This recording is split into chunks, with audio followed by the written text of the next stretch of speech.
Welcome! Today we're going to learn how to clean the printheads on your Brother machine. This video will cover multiple models and operating systems. Even though your machine may not match the model on the screen, the overall process will be the same. On the touchscreen, press the ink icon. Press the down arrow repeatedly until the printhead cleaning option is displayed. Arrow down until the All Colors option is displayed. Then select All. Select Normal Strength Cleaning. Now press Start.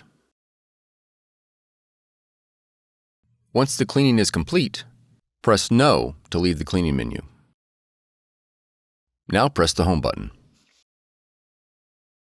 For more tutorials, FAQs, and videos, visit us at www.brother-usa.com. If you found this video helpful, be sure to subscribe.